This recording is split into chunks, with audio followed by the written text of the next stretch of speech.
warahmatullahi wabarakatuh. Salam guru penggerak. Perkenalkan, nama saya Andi Setiawan. Saya adalah calon guru penggerak angkatan 11 dari UPTD SMP Negeri 2 Wawai Karya Kabupaten Lampung Timur, Provinsi Lampung. Di sini saya akan menampilkan video tentang aksi nyata modul 1.4 diseminasi budaya positif di lingkungan sekolah saya, yaitu UPTD SMP Negeri 2 Wawai Karya. Selamat menyaksikan.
Baik Bapak Ibu, kita mulai acara ini. Assalamualaikum warahmatullahi wabarakatuh.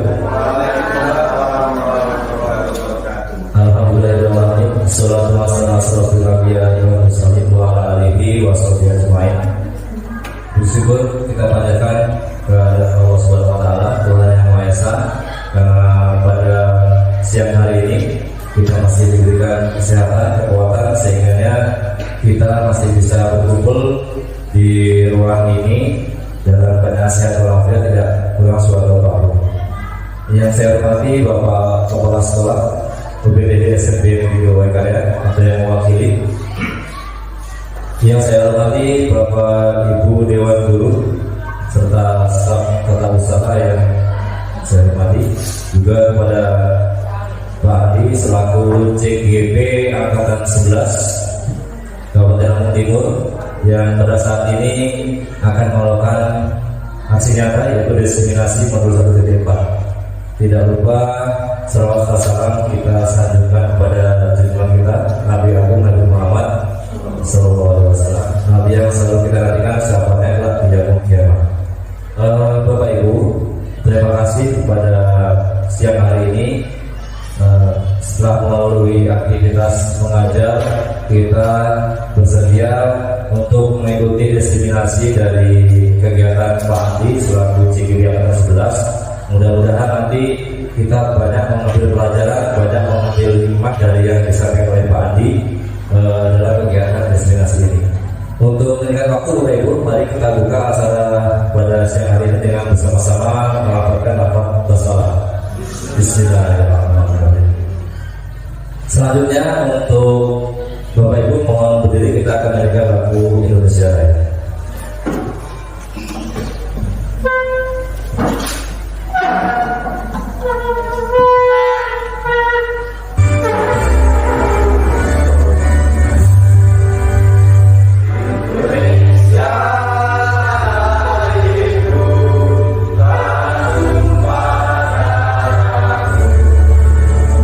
Bisa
kepada Bapak Kepala Sekolah atau yang mewakili untuk bersilakan. Assalamualaikum warahmatullahi wabarakatuh. Selamat pagi, salam sejahtera untuk kita semua. Alhamdulillah, puji syukur Allah Subhanahu wa Ta'ala Tuhan Yang Maha Esa, karena pada hari ini kita dapat bersama berkumpul di dalam ruangan ini membersamai kegiatan pekan kita, yaitu Bapak Adi Setiawan selaku calon guru penggerak pendidikan guru penggerak angkatan 11 Kabupaten Lampung Timur dalam rangka kegiatan diseminasi budaya positif modul 1 titik 4. Salawat dan salam semoga tercurahkan kepada baginda Rasulullah SAW yang kita menantikan syafaatnya di kelak yaumil akhir. Yang saya hormati Bapak Ibu Dewan Guru beserta staf, wabil khusus kepada calon guru penggerak angkatan 11 Kabupaten Lampung Timur Bapak Adi Setiawan. Dalam kegiatan ini saya berharap Bapak Ibu nanti dapat mengikuti kegiatan diseminasi budaya positif dengan baik, sehingga apa yang disampaikan nanti oleh Bapak Adi selaku calon guru penggerak dapat betul-betul diterapkan dan diimplementasikan dalam kehidupan sehari-hari, khususnya di ekosistem pendidikan kita, di sekolah kita, karena memang budaya positif ini adalah menjadi ruh dari modul 1 kalau tidak salah di pendidikan guru penggerak. Oleh sebab itu, selamat saya ucapkan kepada calon guru penggerak Bapak Setiawan. Mudah-mudahan kegiatan ini bisa berjalan dengan baik sesuai dengan harapan, sehingga mampu mendorong semangat Bapak Ibu yang lain dalam kedepannya untuk mengikuti kegiatan pendidikan guru penggerak. Mungkin itu Bapak Ibu yang dapat saya sampaikan. Sekali lagi saya ucapkan selamat melaksanakan diseminasi. Mudah-mudahan semua lancar tanpa halangan suatu apapun. Demikian yang dapat saya sampaikan. Mohon izin nanti Pak Adi saya akan bergabung dengan teman-teman di belakang. Terima kasih Bapak Ibu. Mohon maaf bila ada hal yang tidak berkenan. Saya akhiri. Wassalamualaikum warahmatullahi wabarakatuh. Waalaikumsalam warahmatullahi wabarakatuh. Saya kembalikan kepada moderator. Diucapkan terima kasih kepada Pak Jan yang sudah mewakili Bapak Kepala Sekolah untuk menyampaikan sambutan. Selanjutnya Bapak Ibu, acara yang dinanti oleh CGP kita Pak Adi untuk bersama kita dalam destinasi yang beliau akan sampaikan. Kepada Pak Adi, waktu depan kami persilakan.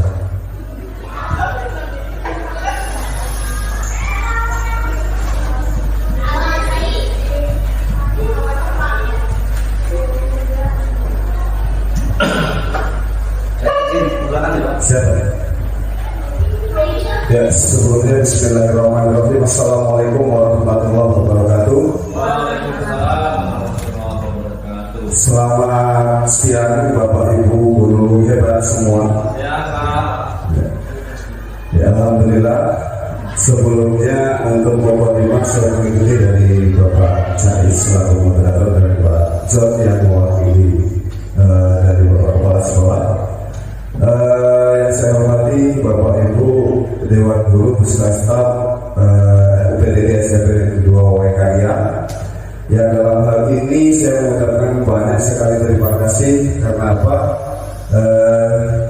Kesempatan hari ini beliau bisa hadir dalam kegiatan saya, yaitu diseminasi budaya positif.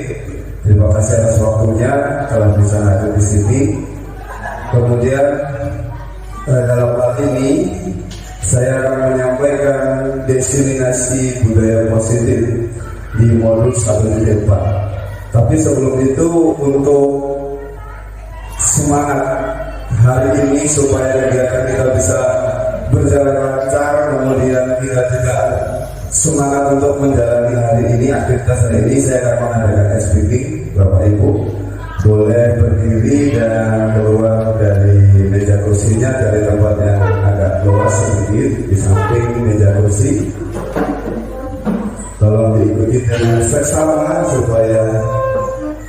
tetap semangat.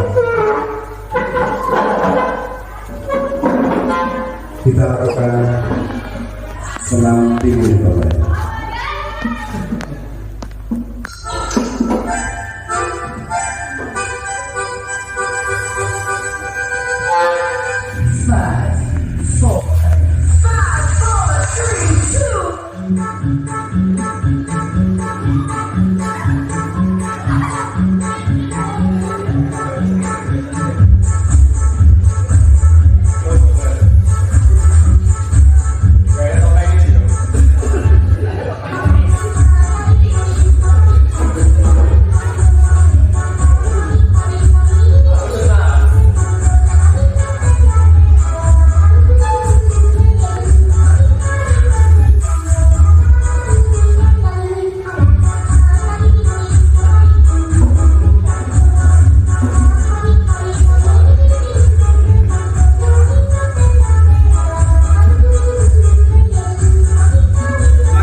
Terima kasih banyak Bapak Ibu. Semoga setelah melakukan senam ini menjadikan tambah semangat untuk melalui aktivitas hari ini. Tadi yang masih ada yang sepertinya ngantuk, jadi tidak ngantuk mudah-mudahan.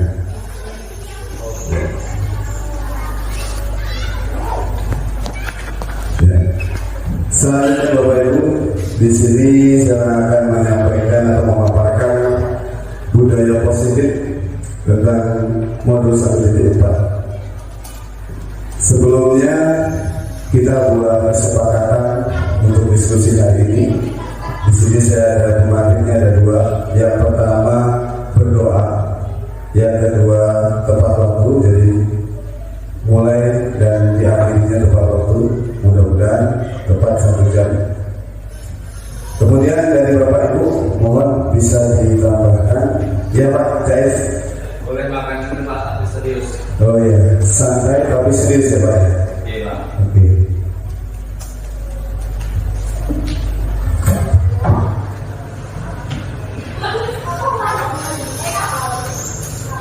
Santai tapi serius. Dasar, ayo.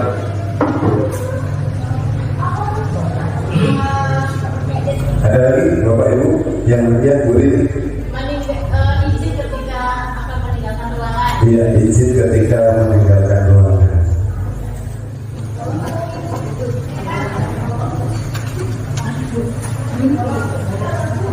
Ada yang merokok.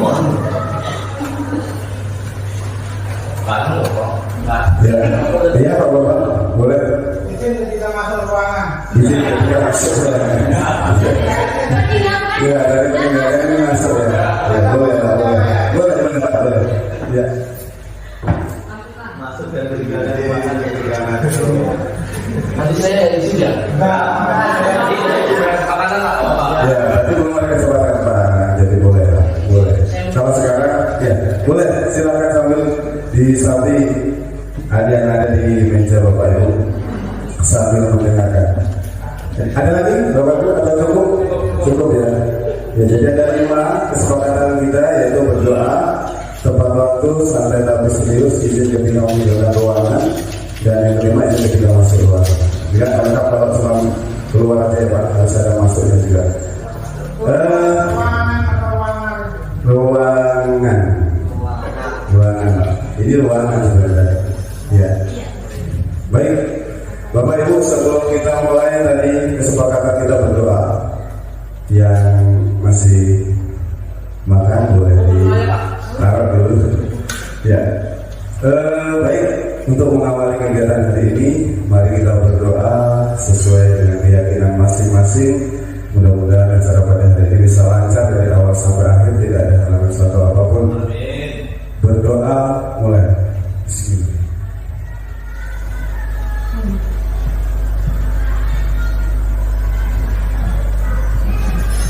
Selesai.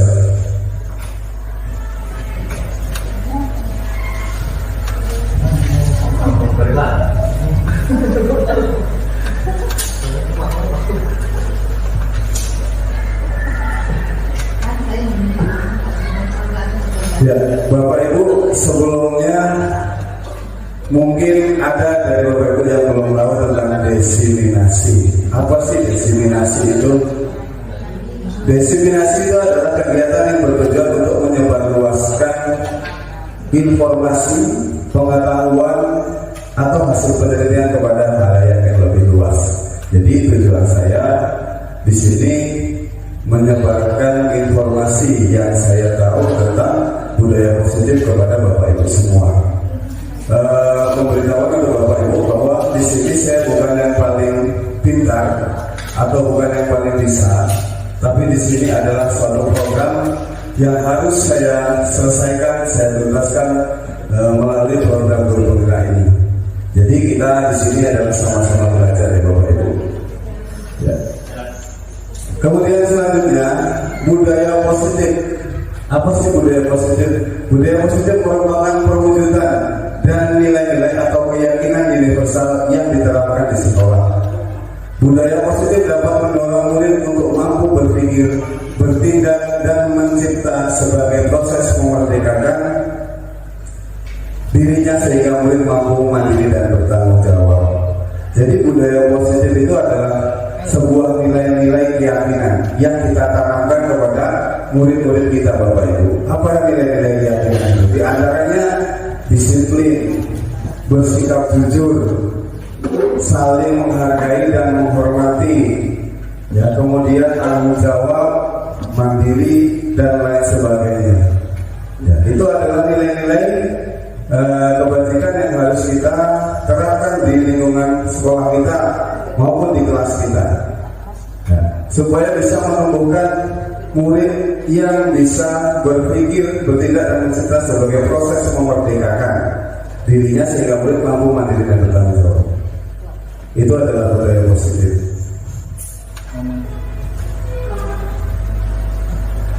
Selanjutnya Bapak Ibu, konsep inti budaya positif di sini ada 6. Yang pertama disiplin positif, yang kedua motivasi perilaku manusia, yang ketiga keyakinan kelas, yang keempat kebutuhan dasar manusia, yang kelima posisi kontrol restitusi, dan yang keenam segitiga restitusi. Ini akan saya paparkan ke Bapak Ibu.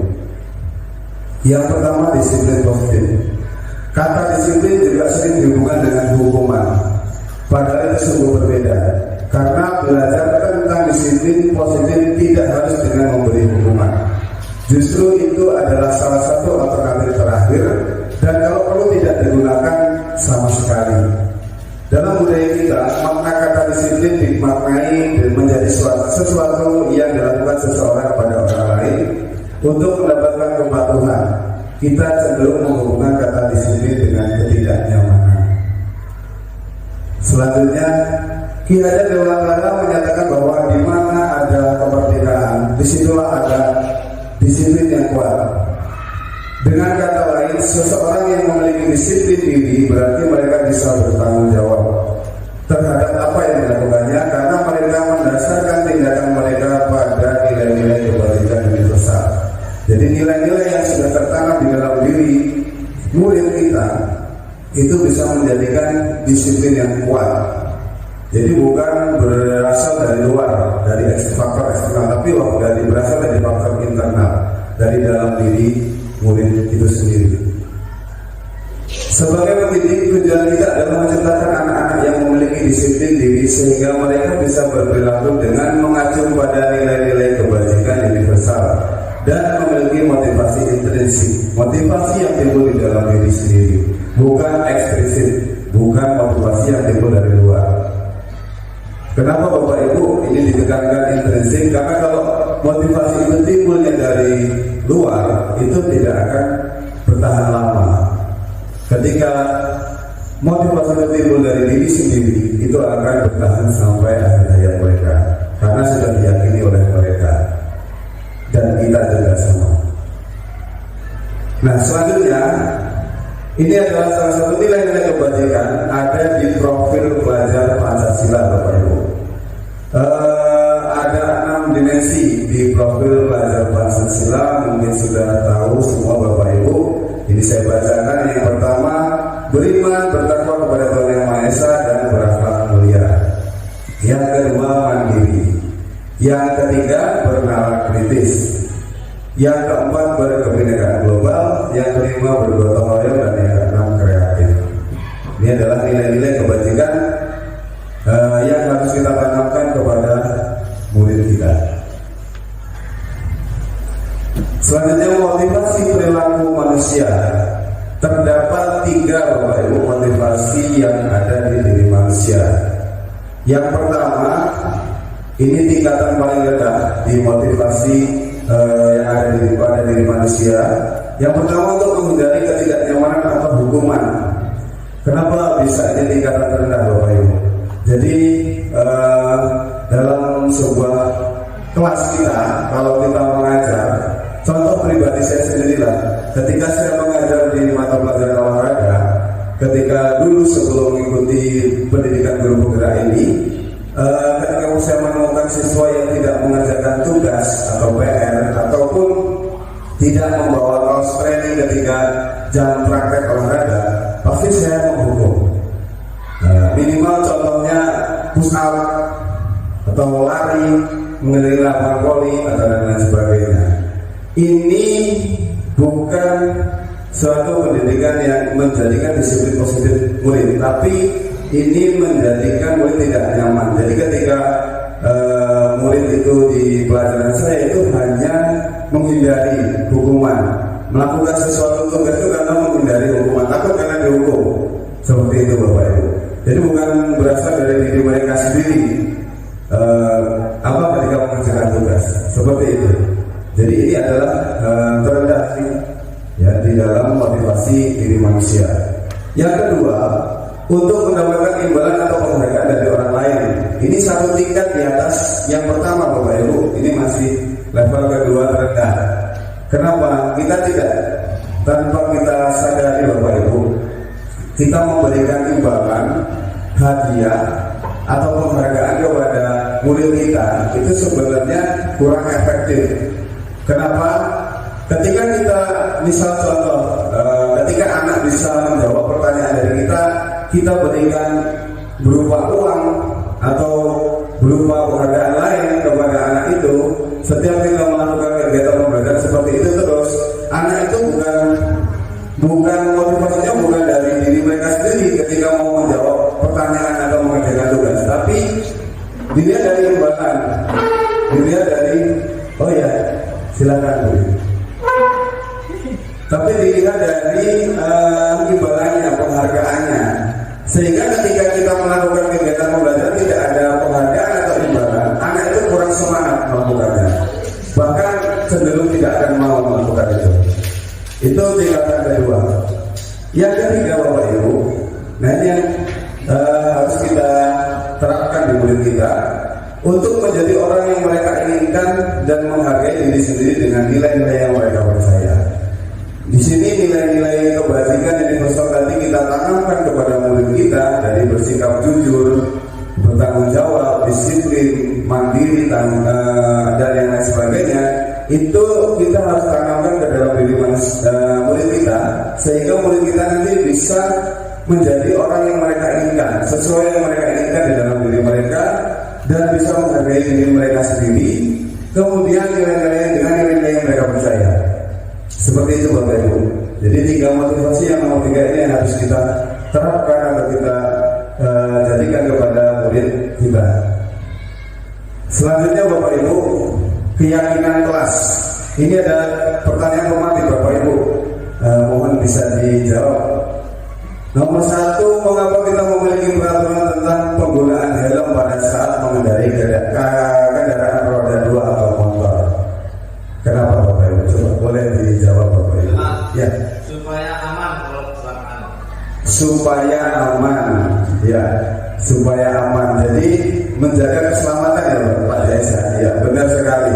Jadi pertanyaan yang pertama, kenapa menggunakan helm? Supaya aman. Jadi menjaga keselamatan diri kita. Yang kedua, pertanyaan kedua, mengapa kita memiliki peraturan tentang penggunaan masker dan mencuci tangan setiap saat? Boleh Bapak? Oh iya Pak. Saya Pak, untuk menjaga keselamatan supaya terhindar dari penyakit. Mungkin kalau di beberapa bulan yang lalu terhindar dari pemaparan corona. Ya, benar sekali Pak Ana. Jadi ini menurut keyakinannya ini, kenapa menggunakan masker dan mencuci tangan itu supaya menjaga keselamatan, menjaga kesehatan tubuh kita supaya terhindar dari bakteri virus yang ada di lingkungan melalui udara atau melalui benda yang kita pegang. Jadi kita memakai masker dan selalu mencuci tangan. Ya, itu Bapak Ibu. Ini berkaitan dengan keyakinan kelas, itu keyakinan diri. Karena kita yakin dengan hal itu, maka kita lakukan. Ya. Kemudian peraturan dan keyakinan kelas itu adalah hal yang berbeda, Bapak Ibu. Peraturan adalah biasanya dibuat oleh guru tanpa melibatkan murid, itu peraturan. Sedangkan keyakinan kelas adalah kesepakatan yang dibuat bersama antara guru dan siswa untuk menciptakan lingkungan belajar yang positif dan produktif di dalam kelas. Artinya kalau keyakinan itu lebih ke kolaborasi. Jadi yang buat bukan hanya guru tapi siswa. Ya. Kembali ke siswa, keyakinan siswa yang buat, siswa yang menjalankan, itu akan lebih siswa akan lebih semangat untuk menjalani keyakinan kelas mereka. Selanjutnya tujuan keyakinan kelas. Yang pertama, menumbuhkan, boleh silakan. Ya. Ini salah satu kesepakatan yang dijalankan dengan sangat baik oleh Bu Iwi. Ya. Saya lanjutkan, yang pertama tujuan keyakinan kelas adalah menumbuhkan komunikasi yang efektif antara siswa dan guru. Dengan adanya keyakinan kelas, kesepakatan kelas, keyakinan kelas yang dilakukan di dalam sebuah ruangan kelas antara guru dan murid secara tidak langsung, ini menumbuhkan komunikasi yang efektif. Jadi murid itu juga bisa berkomunikasi dengan baik, ya, karena di sini dituntut ada timbal balik. Bukan hanya guru yang menyampaikan komunikasi, tapi murid juga punya ide atau gagasan dalam sebuah keyakinan kelas. Kemudian yang kedua, menciptakan pembelajaran yang berpusat pada siswa. Tentu ini Bapak Ibu otomatis, kenapa kok bisa berpusat pada siswa? Karena keyakinan itu diawali atau dilihat dari kebutuhan siswa. Siswa yang inginnya apa, seperti apa kelas itu, pembelajarannya seperti apa, itu dari siswa. Jadi kita mengelola keyakinan kelas itu dari siswa untuk siswa. Jadi di situ maka pembelajarannya ini berpusat pada murid. Yang ketiga, menumbuhkan rasa tanggung jawab pada siswa. Jelas Bapak Ibu, keyakinan kelas itu akan menumbuhkan rasa tanggung jawab yang besar pada murid untuk dilaksanakan. Selanjutnya Bapak Ibu, langkah-langkah membuat keyakinan kelas. Langkah-langkahnya yang pertama, mengajak siswa mengungkapkan keinginan menuliskan kelas impian mereka menggunakan kata-kata positif.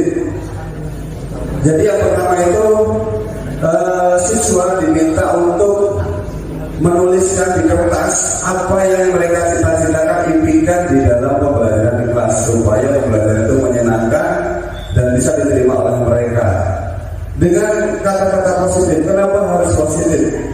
Karena ketika kita menggunakan kata-kata negatif, itu secara tidak langsung mindset mereka itu jadi penasaran. Contoh, misal tidak boleh membuang sampah, tidak boleh membuang sampah sembarangan. Jadi mindset mereka itu ada juga yang berpikiran, kenapa nggak boleh? Saya buang aja di sini karena ada kata-kata negatifnya itu sebenarnya memancing sebenarnya. Dan yang lain misalkan tidak boleh ribut, kenapa nggak boleh? Kalau ribut kenapa? Kadang-kadang seperti itu anak-anak itu. Jadi kenapa tidak boleh dengan kata-kata negatif seperti itu? Itu menimbulkan mindset dan nantinya anak itu jadi penasaran, malah ingin mencobanya. Maka di sini kata-kata negatif diganti dengan kata-kata positif. Ya seperti itu. Ketika contoh tadi negatif tidak boleh membuang sampah sembarangan, kita ganti kata positif, buanglah sampah pada tempatnya. Seperti itu. Jadi ketika dia punya sampah, mereka sadar harus buang pada tempatnya. Itu contohnya. Yang kedua, hal-hal yang ditulis tentang kelas impian dibaca satu persatu dengan bantuan siswa. Jadi setelah menulis impian mereka itu satu persatu, misalkan ada 30 siswa di dalam kelas itu, dibacakan satu persatu impian mereka. Kemudian yang ketiga, guru dan siswa berdiskusi dan menyoroti hal-hal penting untuk dijadikan keyakinan kelas. Jadi ketika 30 siswa itu menuliskan impian mereka masing-masing itu kan banyak. Kita kelompokkan dari ke-30 itu yang kategorinya sama. Misalnya keinginannya sama, ingin kelas yang bersih, ada beberapa anak kita kelompokkan. Ingin kelas yang misalkan aman, kondusif, kita kelompokkan dan lain sebagainya kita kelompokkan. Kita ambil yang paling penting di dalam keyakinan kelas tersebut. Ya. Selanjutnya setelah disetujui, kemudian siswa menandatangani keyakinan tersebut sebagai tanda persetujuan. Setelah sudah disepakati dari sekian impian yang kita globалkan, kita ambil yang paling penting. Disitulah sudah disetujui keyakinan kelas dan ditandatangani oleh seluruh siswa dan guru.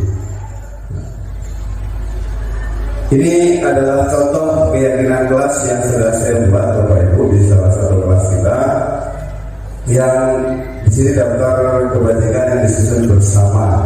Yang pertama, datang tepat waktu. Ini nilai-nilai kebajikannya, bukan nilai kebajikannya dalam disiplin. Yang kedua, berdoa sebelum pembelajaran dimulai. Nilai-nilai kebajikannya adalah beriman dan bertakwa kepada Tuhan Yang Maha Esa. Yang ketiga, berpakaian rapi. Nilai kebajikannya adalah kerapihan. Yang keempat, mendengarkan dan menghargai pendapat orang lain. Nilai kebajikannya adalah menghargai. Dan yang kelima, melaksanakan piket kelas bersama-sama. Nilai kebajikannya adalah gotong royong. Ya, selanjutnya Bapak Ibu kita masuk ke kebutuhan dasar manusia. Di sini ada 5 kebutuhan dasar manusia. Dan setiap manusia itu pasti mempunyai kebutuhan dasar yang paling dominan. Ya. Sebelumnya saya mau tanya dulu ke Bapak Ibu. Saya mau tanya ke Pak Bapak dulu. Pak Bapak, kebutuhan paling mendasar yang ada di diri Pak Bapak itu apa? Kasih sayang. Iya, karena setiap manusia itu berbeda. Pasti ada yang beda. Kalau Pak Sini apa Pak Sini?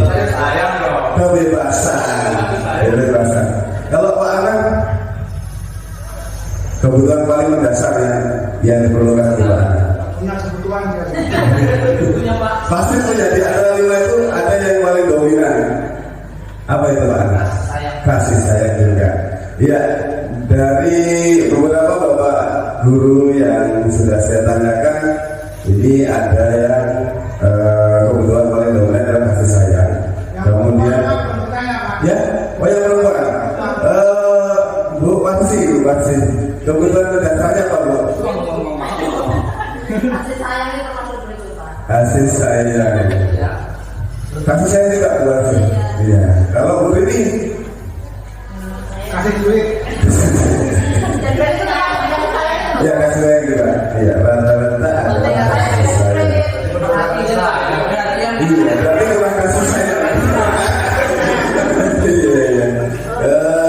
Mudah-mudahan nanti kalau ini Bapak Guru yang sudah mendengarkan di sini tentang kebutuhan dasar bisa mengetahui kebutuhan dasar pasangannya, ibunya juga begitu bisa mengetahui kebutuhan dasar pasangannya, bisa diterapkan di kehidupan keluarganya, bisa nantinya bisa menjadi harmonis. Di sini Bapak Ibu, yang pertama kebutuhan dasar yang pertama adalah bertahan hidup. Jadi setiap manusia itu pasti kalau bertahan hidup itu pasti kebutuhan pokok. Kenapa? Ini salah satunya seperti makan, minum, itu kebutuhan hidup. Ya.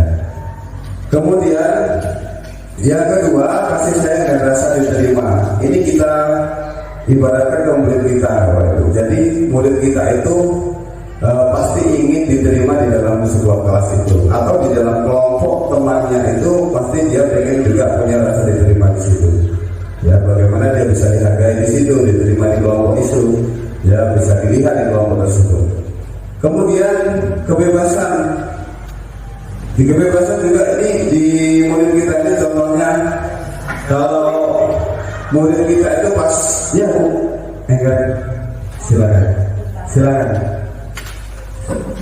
Kebebasan ini contohnya, ya Bu, kalau di murid kita itu ada misalkan pembelajaran itu ada yang ngantuk, gitu ya Bu, tidur di kelas, ya, dia tidak mendengarkan kita mengajar, itu salah satunya itu dia berarti jenuh Bu. Bisa jadi jenuh, bisa jadi kurang semangat dalam mengikuti pembelajaran, dia ingin bebas. Ini harusnya berarti kita rubah dengan model pembelajaran kita yang lebih bervariasi supaya bisa murid kita itu bisa semangat untuk mengikuti pembelajaran kita. Kemudian yang selanjutnya kesenangan. Nah, murid kita juga di sini ini membutuhkan kesenangan. Kesenangan itu bisa senang bermain, senang berolahraga, senang mengikuti pembelajaran, senang dengan gurunya. Maksudnya artinya senang dalam pembelajarannya enak, ditangkap enak, bisa diterima dengan mudah, seperti itu. Kemudian penguasaan, ini terjadi di murid kita, misalkan kasusnya murid itu sering ganggu temannya, sering ganggu, kemudian merasa dia paling hebat, paling jago. Di situ itu dia menginginkan penguasaan. Itu bisa kita ini Bapak Ibu, kita terapkan, berarti dia itu mungkin bisa kita taruh ke perangkat kelas, mungkin bisa dijadikan ketua kelas, wakilnya dan sebagainya, supaya dia terpenuhi itu kebutuhan dasarnya. Jadi dari kelima ini pasti kebutuhan dasar setiap murid kita itu berbeda-beda. Mana yang paling dominan itu kita harus tahu Bapak Ibu. Ya. Kemudian yang selanjutnya posisi kontrol. Posisi kontrol restitusi. Di sini ada 5 posisi kontrol kita sebagai guru Bapak Ibu. Yang pertama penghukum, yang kedua pembuat merasa bersalah, yang ketiga teman, yang keempat pemantau, dan yang kelima manajer. Bapak Ibu, saya akan tampilkan video di sini. Video ini adalah penerapan posisi kontrol guru dari kelima posisi kontrol itu.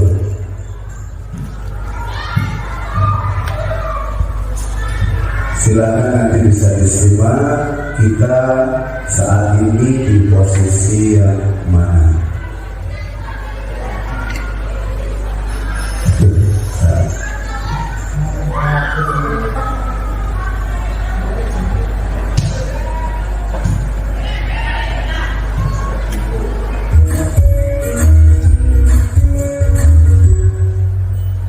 Salam bahagia Ibu dan Bapak Guru hebat. Dalam penerapan disiplin positif restitusi, salah satu program yang dikembangkan adalah 5 posisi kontrol.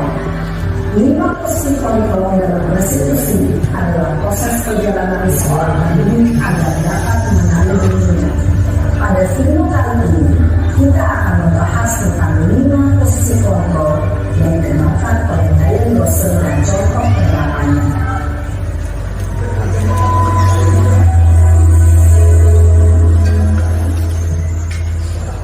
5 posisi kontrol itu adalah: 1. Posisi penghukum. 2. Posisi pembuat merasa bersalah. 3. Posisi teman. 4. Posisi pemantau atau monitor. Dan 5. Posisi manajer. Untuk lebih memahami kelima posisi tersebut, mari kita saksikan kasus Naren yang terlambat hadir 2 minggu di sekolah dan melihat bagaimana kelima posisi kontrol dalam menghadapi masalah tersebut.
Posisi penghukum biasanya berbicara dengan nada tinggi, menghardik, menunjuk-nunjuk, menyakiti, dan menuduh. Hukuman bisa berupa fisik maupun psikis. Ibu dan bapak guru hebat. Dampak yang terjadi pada murid ketika guru berada pada posisi penghukum adalah murid cenderung akan memberontak, bahkan rumah benar.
Ya sudah, lain kali jangan bikin bisa lagi ya nak ya.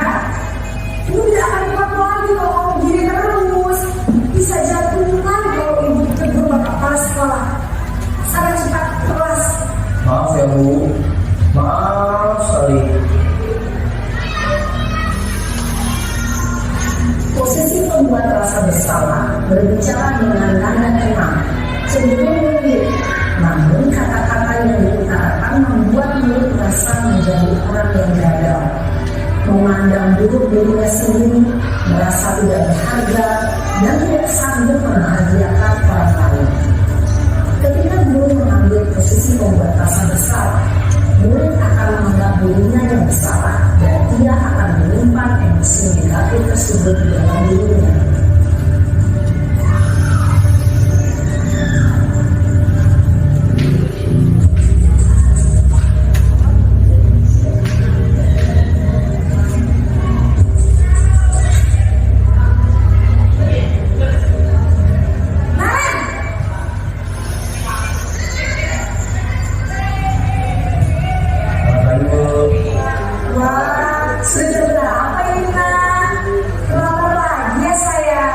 keluar sih ya Bu. Kamu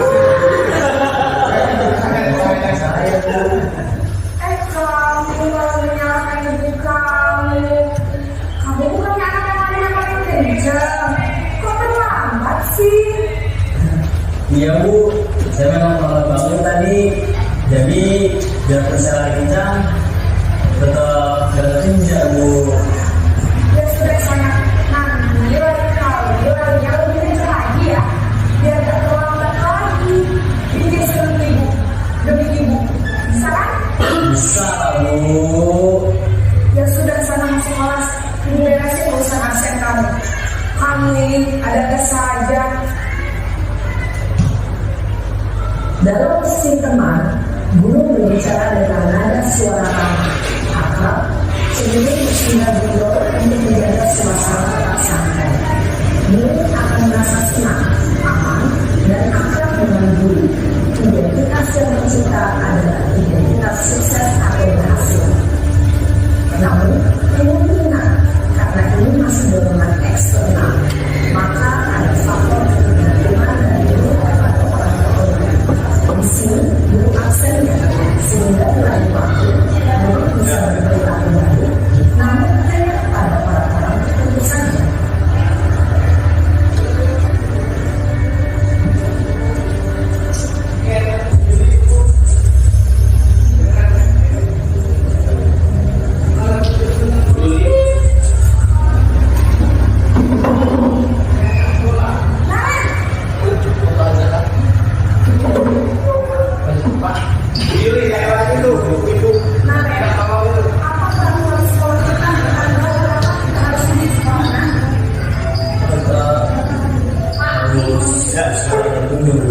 Iya betul. Sekarang sudah jauh.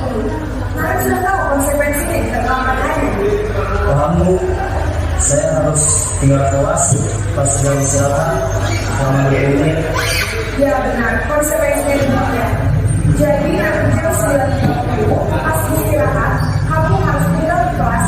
Mencatat bersama ketinggalan kamu ya.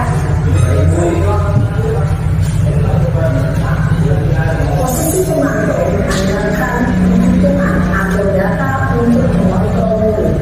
Guru mengarahkan murid berdasarkan peraturan dan konsekuensi. Seorang pemantau menunjukkan bahasa tubuh dan ekspresi wajah yang datar dan cenderung formal.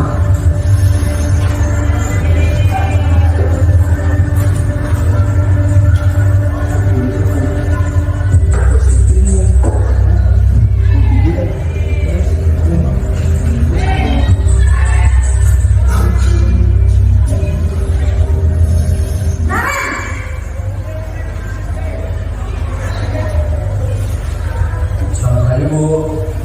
Selamat pagi Naren. Maaf Bu, saya terlambat. Ya, sekolah masuknya jam 7, sekarang sudah jam 7.20. Jadi sekarang bagaimana ini Naren? Maaf Bu, saya lupa alarm saya semalam. Baiklah, menurut kamu, keyakinan sekolah yang mana yang perlu kamu tingkatkan? Menghargai diri sendiri dan orang lain mungkin ya Bu. Setuju. Jadi, apakah Naren meyakini prinsip saling menghormati tersebut? Iya Bu, saya meyakininya. Apakah Naren bersedia memperbaiki masalah keterlambatan ini? Bersedia Bu. Bagaimana kamu akan memperbaiki masalah keterlambatan ini? Saya akan coba untuk tidak lupa menyetel alarm saya Bu. Baik, kalau Naren lupa menyetel alarm di rumah, ada orang yang tidak bisa bantu mengingatkan tidak? Ada Bu, kakak saya, Kak Emma. Ada lagi selain Kak Emma? Selain Kak Emma, ada ibu saya. Baik, jadi yang mengingatkan Naren adalah Kak Emma dan Ibu ya. Kira-kira akan mulai alarm kapan Naren? Setelah pulang sekolah, akan segera saya lakukan. Baik, jadi Naren akan setel alarm untuk bangun besok pagi dan akan diingatkan oleh kakak dan ibunda Naren ya. Ada lagi yang mungkin perlu dilakukan Naren agar tidak terlambat bangun lagi. Tidak ada Bu. Baik Naren, terima kasih untuk kerjasama kamu. Sekarang kamu boleh kembali ke kelas untuk belajar. Baik Bu, terima kasih. Posisi manajer adalah posisi kontrol yang disarankan untuk memimpin murid memiliki sikap disiplin yang positif, yaitu yang mandiri, bertanggung jawab, dan dapat memecahkan masalah. Tujuan dari posisi ini adalah agar murid dapat berefleksi atas tindakannya. Guru akan dengan tulus memberikan pertanyaan-pertanyaan bermakna, sehingga membuat murid dapat belajar dari kesalahannya dan mencari sebuah solusi untuk menyelesaikannya. Ibu dan bapak guru hebat, setelah mengamati adegan kelima posisi kontrol tadi, kira-kira posisi mana yang paling ideal? Posisi mana yang dapat menunjang motivasi intrinsik murid? Ya, tentu posisi manajer. Posisi ini memang posisi ideal yang ingin dituju setiap pendidik. Pada posisi inilah, guru dapat menerapkan disiplin positif yang berpihak pada murid dan memerdekakan murid. Perjalanan seorang pendidik tentunya tidak mudah untuk sampai pada posisi seorang manajer. Namun, tujuan kita pasti, yaitu menciptakan murid-murid yang mandiri, merdeka, dan bertanggung jawab. Semoga penggambaran 5 posisi kontrol yang telah diperlihatkan ini dapat menjadi ajar refleksi bagi kita semua, agar dapat terus mengasah dan menerapkan disiplin positif yang memerdekakan murid. Mari terus berlatih dan bersemangat. Selamat menerapkan. Salam dan bahagia Ibu dan Bapak Guru hebat.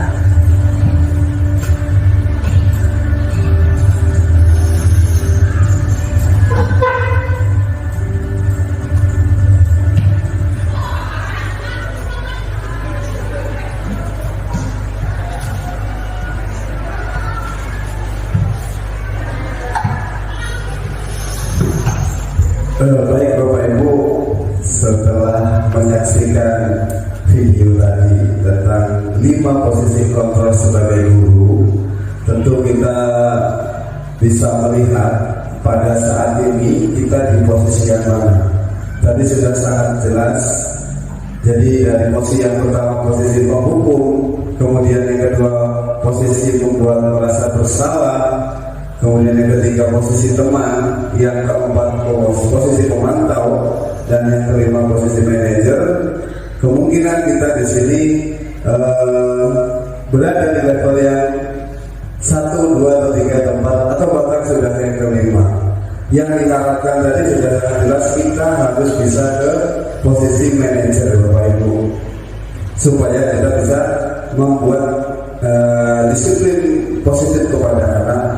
Tadi bisa memerdekakan dan membuat anak bisa mandiri dan bertanggung jawab. Tapi tentu juga tidak mudah, tadi sudah dijelaskan. Dari kalau kita ya silakan Bapak Ibu.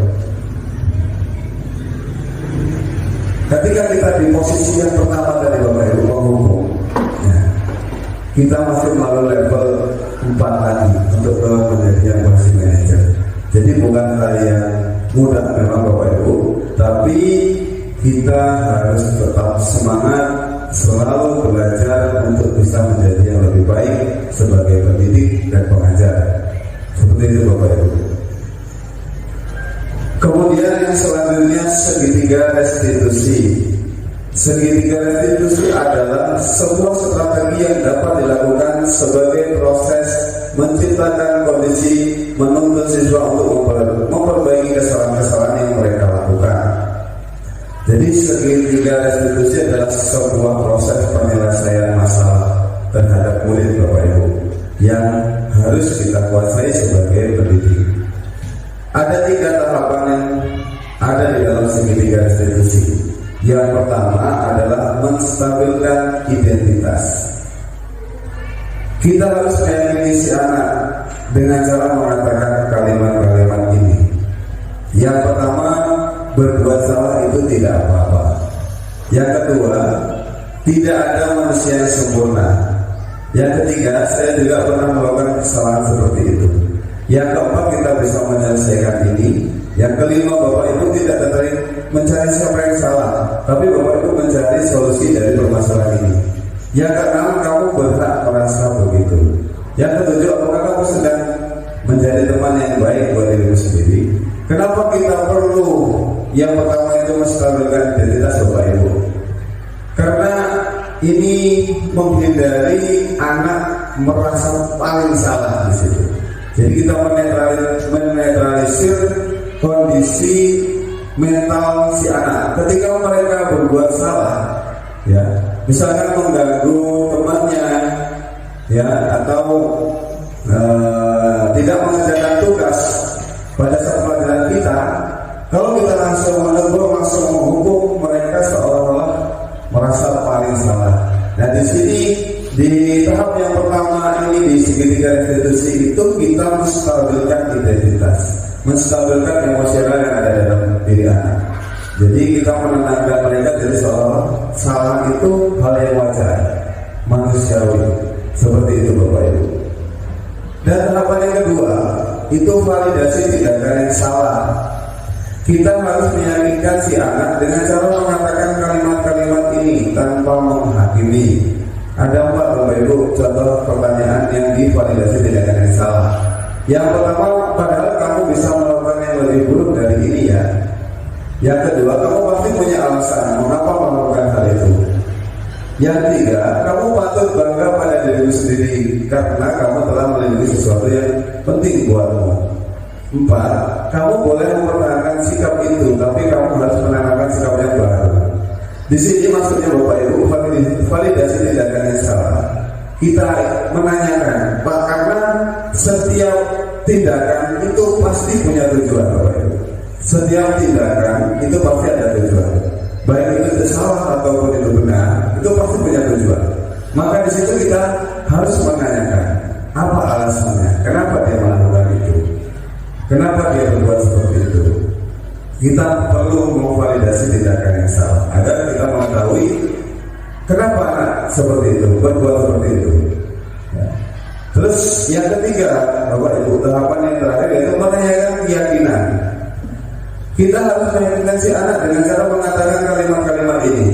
Ada 4 juga Bapak Ibu. Yang pertama, apa yang kita percaya terkait kesepakatan kelas yang sudah kita buat? Apa nilai-nilai umum yang kita telah sepakati? Yang ketiga, apa bayangan kita tentang kelas yang ideal? Yang keempat, kamu mau jadi orang yang seperti apa? Tentunya Bapak Ibu, yang ketiga ini perlu adanya kesepakatan kelas atau keyakinan kelas terlebih dahulu. Baru kita bisa menjalankan segitiga restitusi. Ya. Kemudian catatan penting untuk orang yang ke anak, kehidupan seperti apa nantinya yang mereka inginkan. Ini adalah kita memancing anak untuk lebih semangat menjalani kegiatan belajar mengajarnya. Kalau dia punya cita-cita ke depannya. Kemudian, apakah kamu ingin menjadi orang yang sukses, bertanggung jawab, atau bisa dipercaya? Ya, ini menimbulkan disiplin positif yang ada pada diri anak. Selanjutnya Bapak Ibu, kita lihat lagi video penerapan segitiga restitusi yang sudah saya lakukan bersama murid kita. Mohon bisa dilihat. Kita sama-sama belajar. Mungkin di sini belum sempurna, tapi kita bisa melihat contoh dari penerapan segitiga restitusi.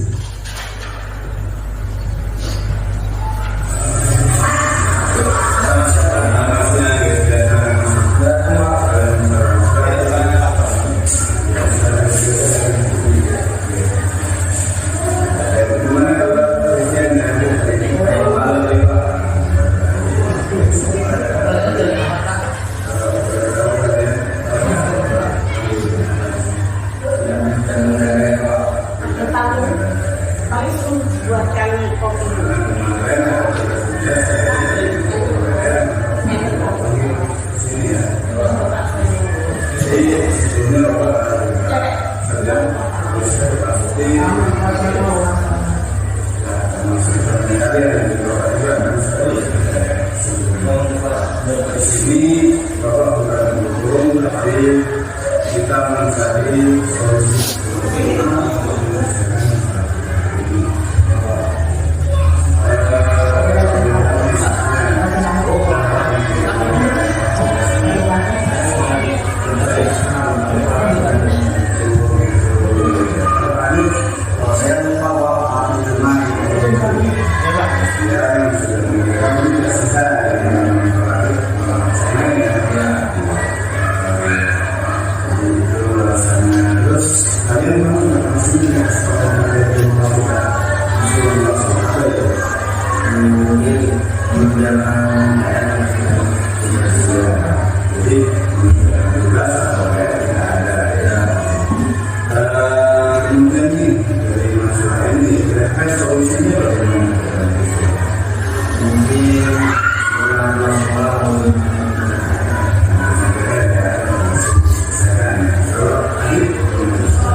kasusnya tidak mengerjakan PR atau tugas Bapak Ibu.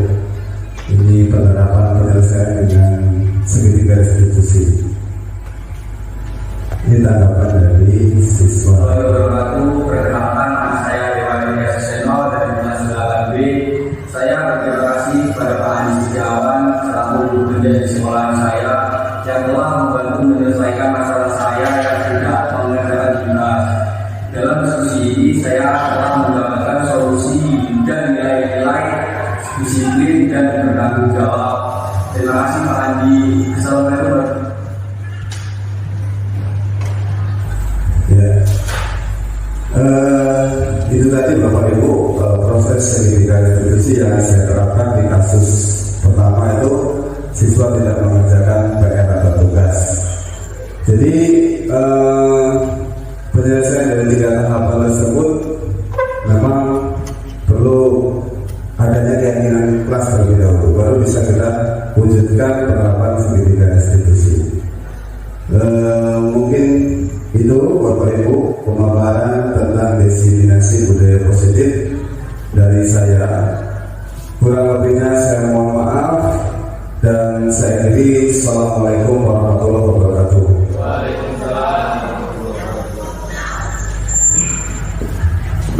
Baiklah, demikian tadi pemaparan dari diseminasi yang disampaikan oleh Bapak Andi terkait dengan budaya positif.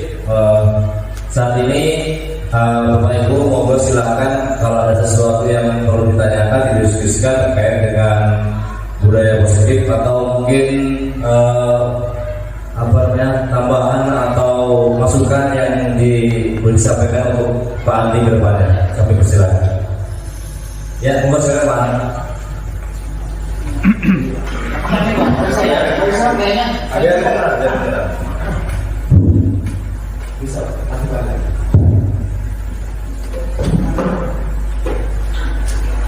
Assalamualaikum warahmatullahi wabarakatuh. Waalaikumsalam warahmatullahi wabarakatuh.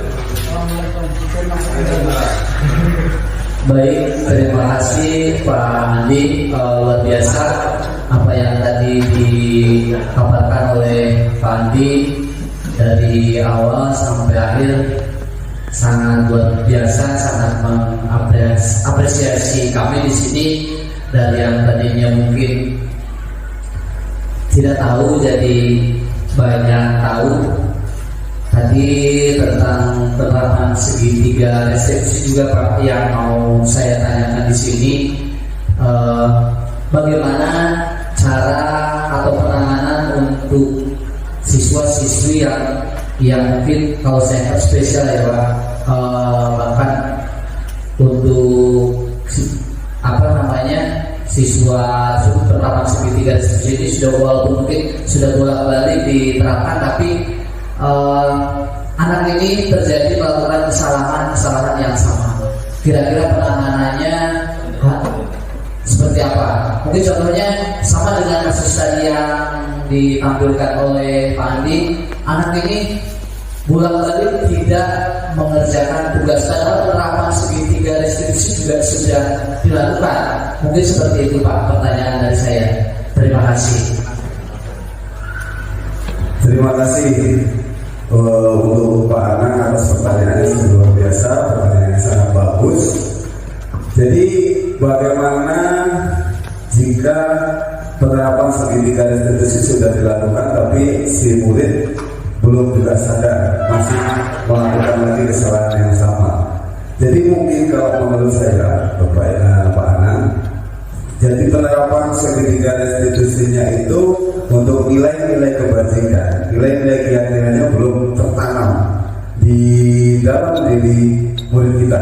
Jadi yang pertama itu kita harus menanamkan nilai-nilai kebajikan kepada diri anak tersebut. Jadi tadi Pak yang saya sampaikan di awal, disiplin positif tadi, anak itu kalau sudah tertanam nilai-nilai kebajikan, misalkan kejujuran, ya tanggung jawab, itu sudah tertanam di dalam diri, bukan faktor dari luar yang mempengaruhinya, tapi faktor dari dalam tadi Pak, intrinsik ya, faktor intrinsik yang timbul dari dalam diri anak itu pasti anak itu melakukan hal atau melakukan tugas kegiatan yang ada di sekolah kita, di kelas kita, itu atas dasar dari diri mereka sendiri, karena menghargai diri sendiri dengan keyakinan yang mereka yakini.